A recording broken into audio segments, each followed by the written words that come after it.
All right, welcome to another Witchpolice Radio Quick Hits. These are little micro interviews I do that are about 10 minutes in length, and it's always kind of a way to expand the reach of the podcast and talk to people who are doing new and interesting things in a short form interview. So the guest on this one is someone who's been on the show before, but I think we're talking about very different subject matter this time around. So I think the best way to start it off is if you want to introduce yourself and maybe give a bit of background about what it is you're doing musically. So I'm Jess Mann, previously on here for photography. Uh, what I'm doing musically is really whatever I want. Right. Yeah, like I've been thinking a lot about like what's my direction and this and that, and I really just kind of like, I don't know if you're familiar with Andrew Huang, but he's a I don't think so, producer. no. He's a music producer mainly on YouTube. He's on Instagram, he's on TikTok, he's on this and that and the other thing. He kind of just writes whatever music he wants. Like some of his albums are very acoustic, some of his albums are very like beat dance heavy. And yeah, I'm really into that. So yeah, I just put out an album that's mostly like beats, electronic music, just very like ambient, vibey kind of stuff. Yeah. The album, is it made up of previously released singles? Because I know you're putting out a lot of songs just kind of over the last little while. Is this album something totally new, or is it a collection of earlier releases? It's a collection of earlier releases, and then I think there's like 2 or 3 songs that I hadn't gotten up on Bandcamp yet. Oh, cool. Okay. Yeah, so it's all stuff that I was working on over the last like 2 years.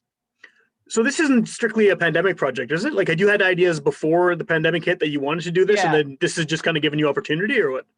Yeah, pretty much. Yeah.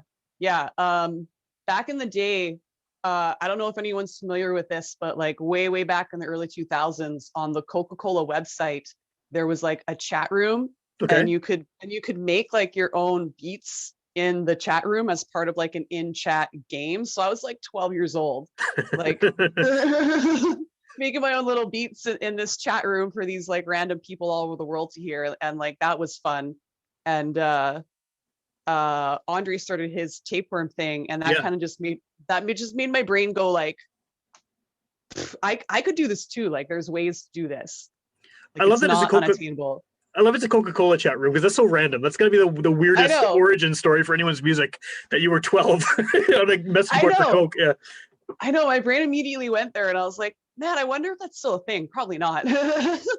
Did you keep any of those recordings? Like, was any of it saved, or is it just kind of throwaway stuff for the... It was just throwaway stuff. You couldn't save it at all. Yeah, it was just kind of like a one-time like in-game thing. Okay. Did you already have all the gear though? Because I mean, I just looking around the room that you're calling me from, there's a lot of keyboards and stuff. Like, did you have all that stuff, or was that sort of something you built? Because I know, speaking of Andre, I know when I had him on the show a couple of years ago, he was sort of talking about the same thing, that he just kind of built his collection of stuff to make music with. Did you have a lot of this beforehand? Not the keyboards. I had guitars. Yeah. My guitars are on the other side of the camera. The keyboards are new. The keyboards are something I've wanted my entire life. My grandpa had actually, like, it's probably hard to tell, but this is just like the casing of an electric organ from my grandpa's house. When he passed, the family was kind of like, oh, who wants the piano? I said I'd take it.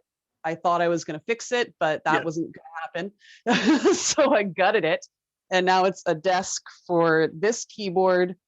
And then below me here, I have like a really nice keyboard. Oh, wow.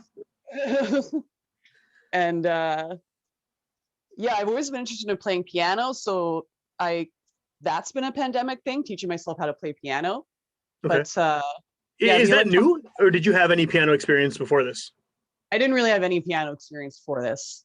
Yeah, just like playing around on my grandpa's piano, and kind of just hitting one key keys and making noise, and the family going, shut up.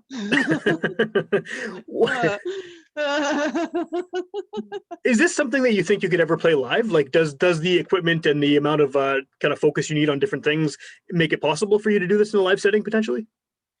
I don't know. Just to jump back to the equipment question again, like I don't actually have any like, well, I borrowed Andre's Volca sample. I haven't been using it a lot, just a little bit, but I've been using DAW programs, like digital audio interfaces. So like everything's on my laptop. So like my laptop is my gear, and then the Right. program I've been using is called LMMS. There's a bunch of different ones out there you can use, whatever works for you, really. And it's fun because like anybody can kind of download one of these programs and make some music and dabble, but I don't know how I would perform it live because it's all on my computer. Like it's all just like drawn into the program. So the thing I've been working on is trying to write lyrics for the songs, and like that would be the way, like it would just be a backing track and then I like put lyrics live over top. But or so otherwise far, you I could don't just know. wear headphones and like press buttons really, really, Just sincerely, pretend. and make it seem like you're doing something live. Because there's a computer, no one knows, right? Yeah, that's true. That's a good idea. I thought about teaching myself how to dance too, and like forming a little like dance troupe, and that's how I perform it live. Okay, But yeah. I'm not much of a dancer, so. Well, and that's something you probably need to not be in a pandemic for too, right? To get people to actually Yeah, learn the dance moves and stuff. Yeah. yeah. Once things, hopefully get back to some kind of normalcy, and you are able to do the photography gig again, is this going to continue as strongly as it has? Like, do you plan on just making music even when things change for the better? I mean, I hope so. Like part of it is that I'm not really at work right now, so I have this like massive amount of time to do this now. Yeah. And I did just accept a job offer. I'm going to be working full time sometime soon in the like next couple of months. I can't say too much publicly right now, but my free time is going to end eventually. Yeah. So that's the kicker. Yeah. But there obviously hasn't been anything to do in terms of photography. I just did some work for Dan and Josh at Intergalactic Sauces, but other than that. Yeah.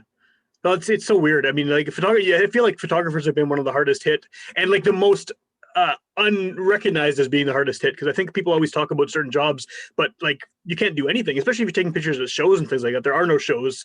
I mean, bands can do live streams. It's not great, but it's something. But I mean, you can't take a picture of a computer streaming a live show. It's not going to work very well. Wants to look at that. Yeah, I was going out for walks and like taking pictures of the city like the first little bit of the pandemic, but like that just started to wear thin because at a point I just like felt uncomfortable being outside, as the numbers rose and stuff.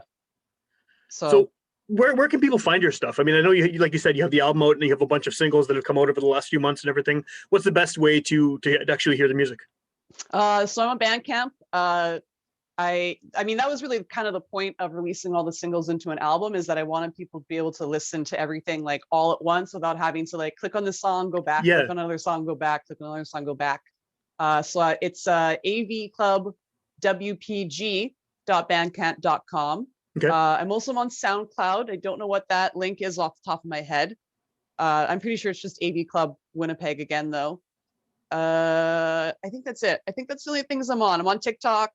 Yeah. I post stuff on my personal Instagram. Is that the best way to get hold of you if someone wants to, ask you anything about the music or find out what you're working on, like the Instagram or? Yeah, hit me up on Instagram. Accounts for this. Are there any AV Club social media accounts or? I do have a Facebook page. You can message me through there. Cool. Yeah.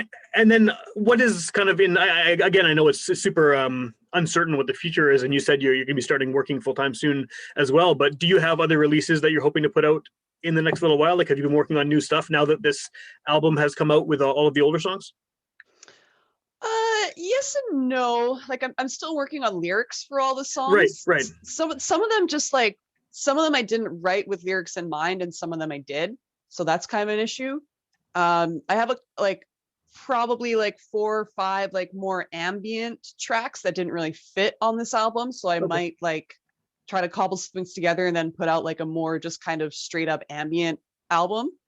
Cool. And I've been thinking a lot about trying to put together a piano cover album, because that's how I'm teaching myself to play, the same way I taught myself to play guitar, just by learning songs that I like.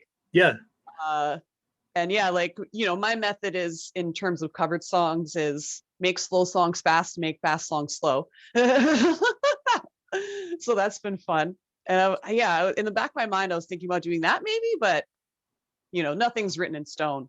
Yeah, well, yeah, because the pandemic could end tomorrow. It could last another year. No one knows, right? So, yeah. Yeah, I'm not counting anything in terms of the pandemic.